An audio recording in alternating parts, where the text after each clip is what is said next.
So good morning, everybody, and thank you very much for the kind introduction, and also for the opportunity to speak here. It's a real privilege to address the audience here. So I work for a company called Bühler. So we're a Swiss family-owned company, which probably almost all of you have never heard of.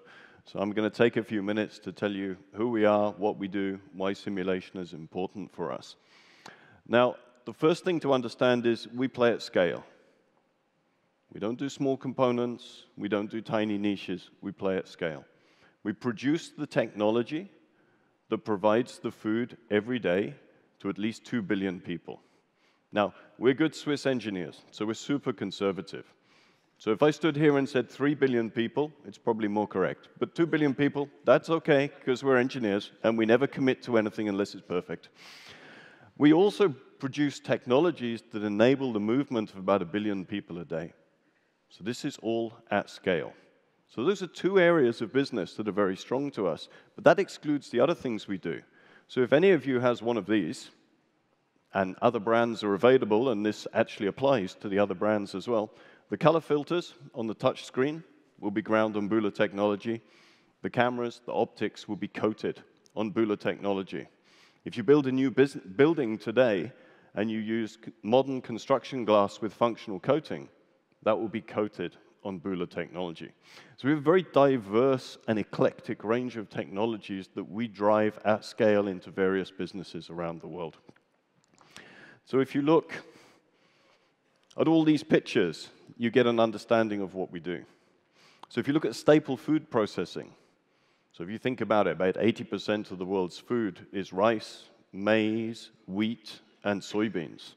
So the big processed crops. Unbelievably, they're traded by about 5 companies. So it's an extraordinary control of the world's food supply. But on the other side, we provide the technology to process all of these. And we don't provide one unit operation. So when you go to post-harvest storage, so you harvest, you store it, you make sure that it's stable so you don't have waste, we step in there. You go to the port, the storage, the ship loaders, the ship unloaders, the storage, that comes from us.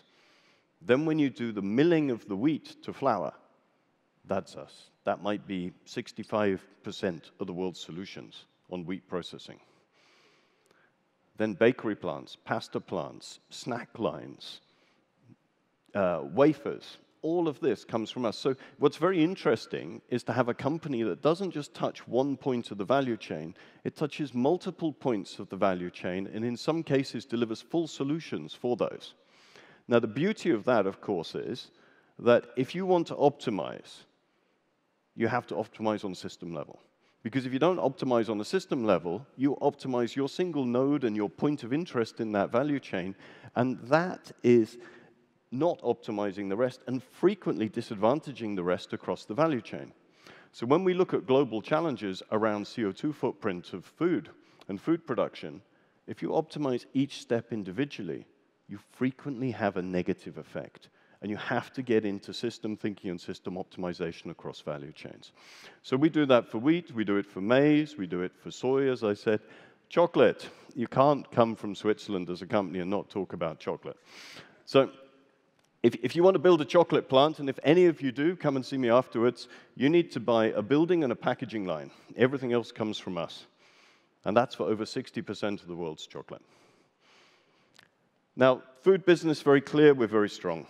But then, if you look, sorry, this is not moving fast. There we go. Then if you look at some of the other applications we have, die casting. It was lovely to see the presentation on additive manufacturing. We also feared that die casting might disappear. We also drew the same conclusion. Additive manufacturing helps us build better die casting machines. You will never, ever hit the cost base of die casting if you go through additive manufacturing. Now, what's interesting about die casting, and I'll show you an example later also of how we use simulation in that space, is if you want to move to electric vehicles or more sustainable vehicles, you need to lightweight them. You need to make bigger parts. You need to stop joining hundreds of parts together to make a single part that you could die cast in one. You also need to to cast battery trays and things like that. So die casting becomes incredibly important in aluminium for us to accelerate electric vehicles and hybrid vehicles. And we discovered that with that acceleration, our share of a vehicle goes up considerably. So those are two areas that I think are important in terms of what we do. Now, the company, as was said, with 12,500 employees, we're family-owned. We are owned by 3 sisters, Maya, Janine, and Karin. And I think that's important to state. We're in an industry with a low female presence. Okay? We are not benefiting from 50% of the world's intellectual capital across our industry. And I think diversity is a very important topic for us to raise in the future, for the future of our engineering and technology industries, and our leadership in Europe to compete with the powerhouses that are emerging around the world. We cannot afford to ignore 50% of the world's intellectual capital. So these 3 ladies own our company. They hold us to 2 things. Number 1, we will be the innovation leader wherever we play. We may not invest less than 5% of turnover into R&D. Even in COVID, when we lost 20% of the order book in 4 weeks, we could not reduce R&D spend. So that's great as a CTO, okay? It's a very privileged position. Number 2, we will run the company the way you run a family. Who's got children? Yeah, I have 5, okay? So, all with the same wife, all very happy. We have to take every decision on behalf of the next generation. We have to have a long-term perspective. And that's beautiful because when you're a family company, you don't have to dance for the analysts every month on the stock exchange. So it's a certain privilege. So that convergence of those 2 requirements, and that's all the family holds us to. We have to run a good company, we have to be profitable, we have to grow, we have to do smart stuff, but we have to do it as innovation leaders and responsible for the future, makes the role of CTO and being in that company a tremendous privilege. We're very, very committed to education.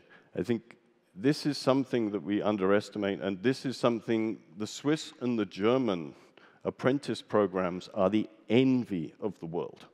They are extraordinary. I can say that I'm British, okay? You can't say it because it sounds arrogant.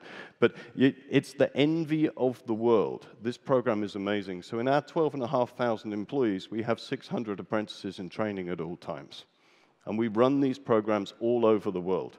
And we run these programs in the US, where typically you graduate with a massive debt and a qualification that doesn't enable you to get a job.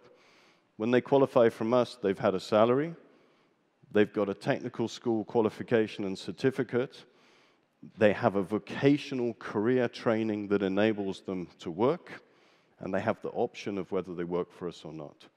So education is critical as we go forward. Now, one of the things that's important for us as a company is to understand what our role is and what we stand for. Because of where we play in the value chain, we will never be the world's biggest company.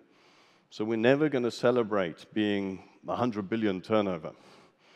We'll never be the world's most profitable company, because where we play in the value chain, the capability to extract profitability is not so high. It's higher than we do, but it's not so high.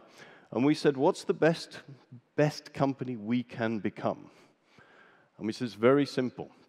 We want to be a company where in all levels of our organization, we balance the needs of nature, economy, and humanity in every decision. Now, before anyone puts their hand up and says this, it's not possible. You cannot equally balance those 3 in every decision.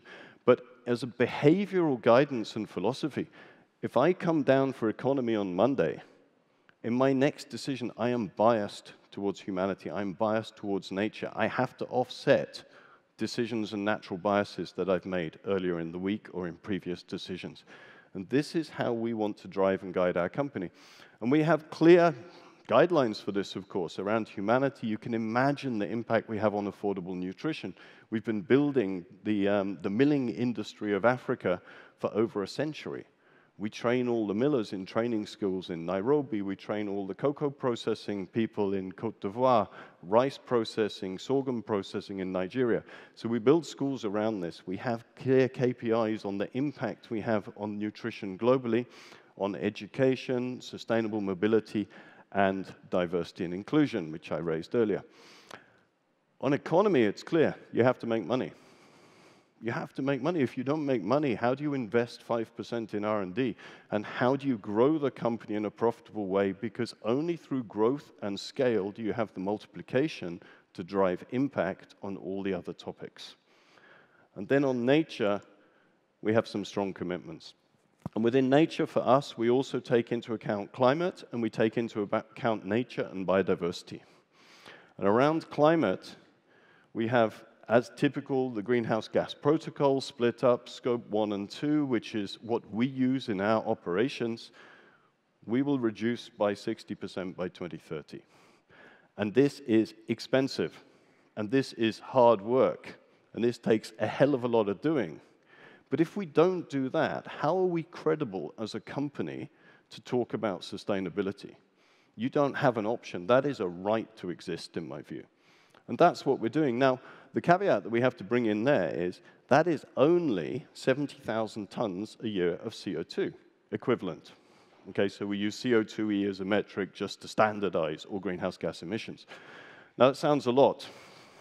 What we procure upstream, so goods that we procure to make our products, is 700,000 tons. That sounds a very big number. But now let's think of the other thing. When we sell products into the market to our customers, the energy requirement of those products has a footprint of 40 million tons per year. Now, where do I put my R&D spend? Do I reduce 70,000 tons by 20%, or 40 million tons by 10%, or 20%, or 30%? I know where we put the money. We put the money where we have impact to do the right thing. So we've actually stood up in 2019 in front of 1,000 customers, 600 CEOs, and said, we will have solutions available by 2025, and 2025 is really close now. And in fact, it's June the 25th next year is our deadline, that enable our customers to reduce energy, waste, and water consumption in their value chains by 50%. Now, why 50%? And by the way, we're well on track. We track it in the executive board every month. We track it with the top 100 leaders every quarter, and we drive this as our innovation program. 50% is an interesting one. We used to have 30%, and we didn't achieve it. We weren't ready, but we realized you could galvanize the entire industry together in partnership to hit 30%, and it didn't make a difference. It simply wasn't enough. So why celebrate something that is an inadequate achievement? So we moved to 50%. 50% tells you another thing. Who in their right mind tries to reduce by 50% these targets alone? You'd be insane to imagine you could drive this impact in isolation. So you have no choice but to drive partnership as a core competence in every single thing that you do. And finally, it stops this stupid argument about who is right. We should plant trees. Yes, you should. The right trees, not the wrong trees. Plant the right trees. You should protect wetlands. You should invest in Climeworks for direct air capture. Yes, fantastic, pioneers. You should do at-source capture. You should reduce the materials you use for every single car that we build. You should share cars. You should change your lifestyle. You should change your diet, buy less sneakers, whatever it is. Every single thing that you can do to contribute to solving that problem, you have to do, because now it's urgent. We're in last chance. And the reason we look at this, if I look purely from a food perspective, the numbers are quite alarming. You know, food is 25% of the world's greenhouse gas emissions from agriculture all the way up. The big, heavy footprint is agriculture, and regenerative agriculture is going to be critical for us to solve that problem. We utilize 70% of the world's fresh water. Are you aware how many major countries have limited access to fresh water? Now, what happens when you don't have fresh water? You have war. You go through other stages of poverty and famine, but you have war. A third of the world's global energy goes into food. And we're not going to solve anything unless we get the energy transition right. The previous speaker said exactly that. If we go to fossil fuel, oh man, this is a backward step. This is a backward step. If we don't get the energy transition right, everything else we do is immaterial. And finally, a third of food is lost and wasted. Can you imagine? A third of food is lost and wasted. Now, if you go to a developing country, this is post-harvest because it's not stabilized adequately. And you have molds, you have toxins, etc. Here, it's post-Aldi. It's because we can't manage our fridges and because we won't eat food that's not perfect. It's still 30% waste. And think of the packaging material in that as well and the associated CO2 footprint. It's absolutely enormous. There are two factors I want to bring in which always alarm me.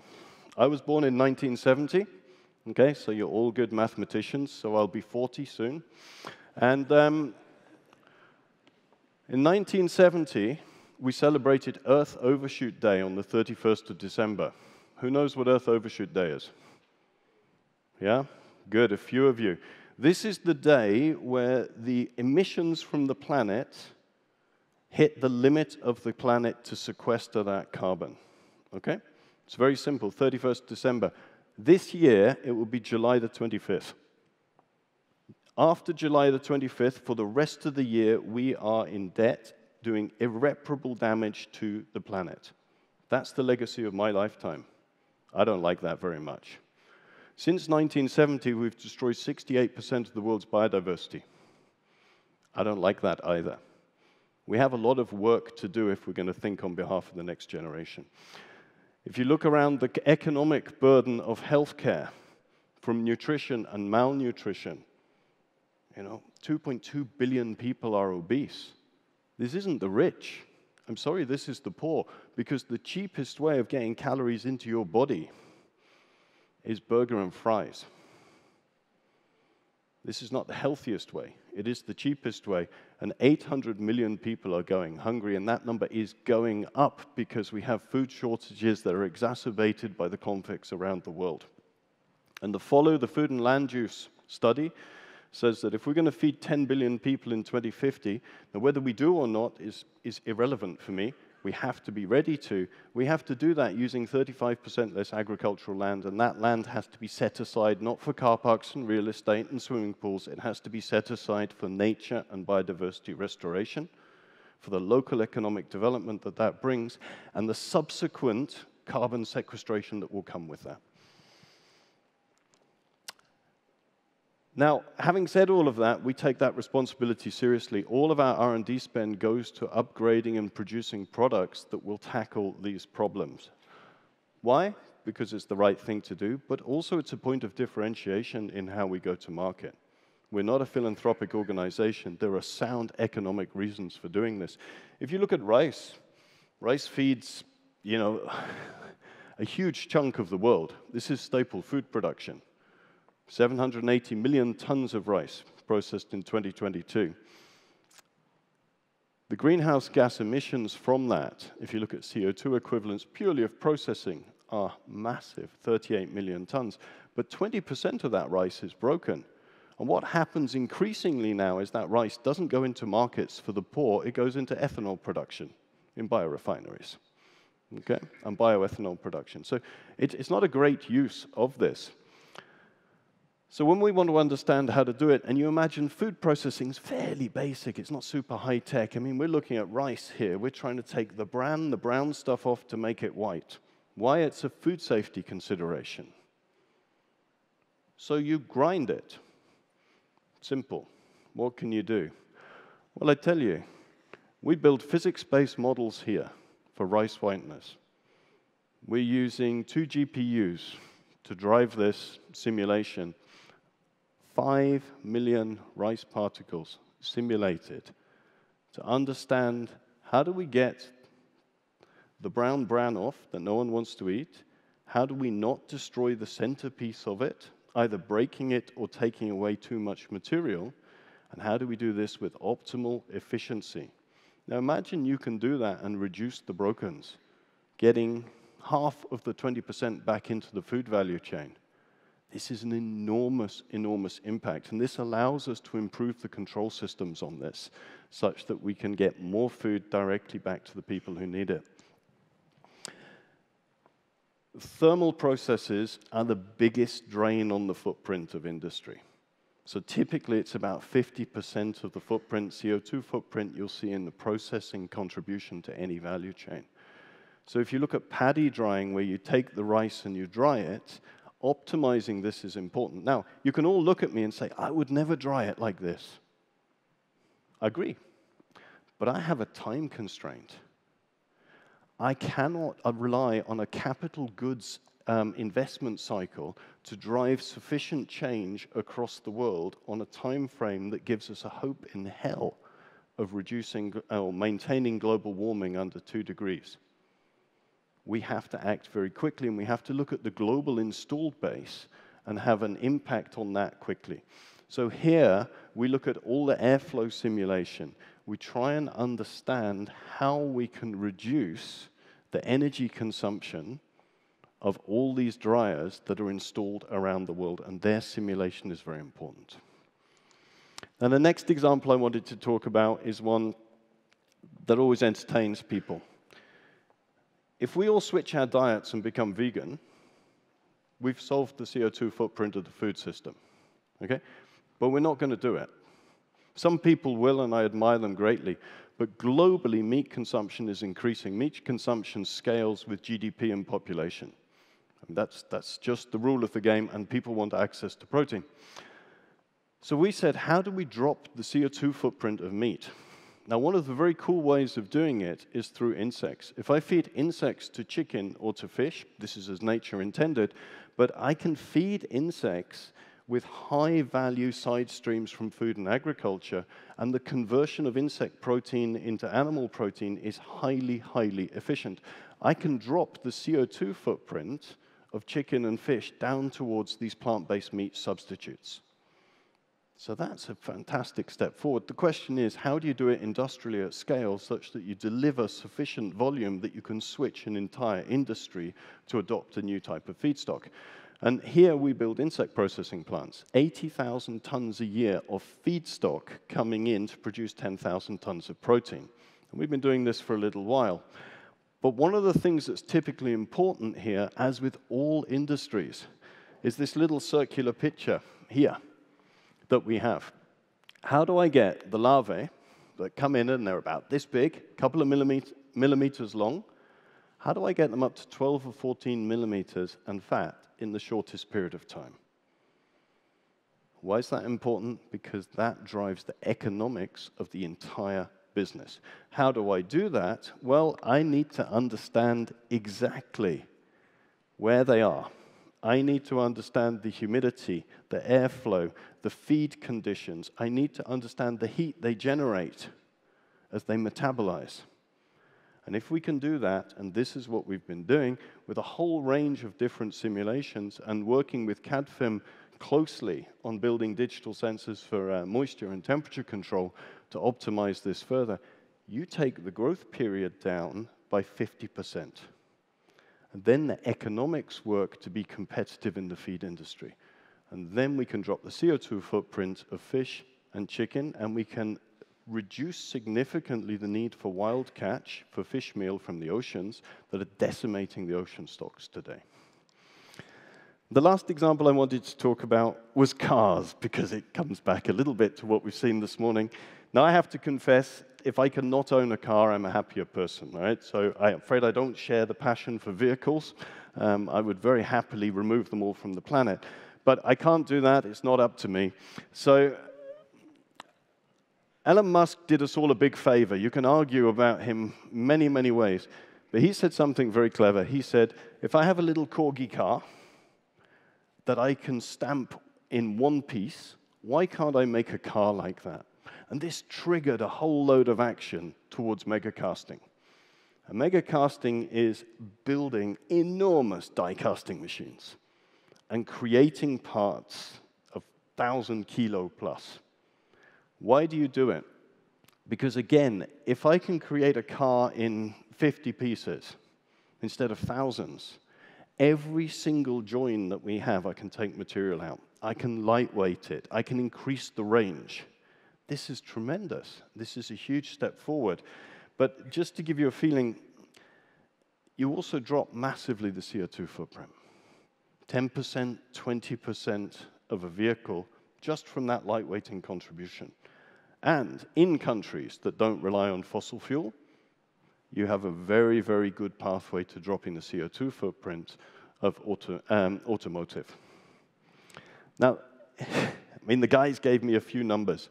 This is huge. Every single shot, 0.2 of a second to fill a bathtub with molten aluminium, but in a slightly more complex shape than a bathtub, okay? So whatever part you need for that car, and that must set and solidify at exactly the same moment everywhere within that mold. The simulation is very, very important. Each shot requires, apparently, 7% of the gas power plant of Darmstadt. Each power plant, each shot. And that's the requirement that we have there. Now, the message here is not, isn't it really clever and super? I mean, look, we do multi-phase CFD on the platens to reduce the weight. We can take 20% of the weight out. It's that without simulation, you cannot make that contribution to really drop the CO2 footprint of the automotive industry. And you can see videos online. These massive plants are operating in Volvo in Scandinavia. We've been quite open about what we're doing there. And I think this is tremendously important that we're able to do this well. So in conclusion, the drive that we must have as an industry, the role that we have as responsible leaders, is to massively, massively drop the CO2 footprint in every single value chain where we play. If we do that, it's not enough. Because if you do that without addressing the challenges around biodiversity and nature destruction, and if you do that without solving some of the equity problems that we have in society between those who have and those who don't have, and the inclusion of all elements of society in what we do, then we don't create a planet that is a great legacy for our kids and our grandchildren. I'm convinced that simulation can help us on that pathway in many ways, be it on how we unlock services to optimize the installed base of everything we do globally, be it just to take the engineering buffers out. I mean, it drives me nuts. We still train everybody to add 20, 30% to make sure they're sure. So we oversize everything. We have too much material. Let's get it right first time, because we can't afford to get it wrong anymore. We can't afford to be approximate. We have to get it right, and we have to deploy it at massive scale. We have to do it utilizing far less energy, not just in how we make a product, but in the utilization of those products going forward. And we have to significantly drop waste. To do that, we will have to adopt circularity big time. And not just circularity in terms of recycling, but circularity in terms of the economic models and the business models that we have to deploy to unlock that. And then finally, we need to use simulation to rebuild and rethink the technology chains that we use across our value chains. Because it's not good enough to optimize what we have, because what we have is no longer fit for purpose. So thank you very much indeed for your attention.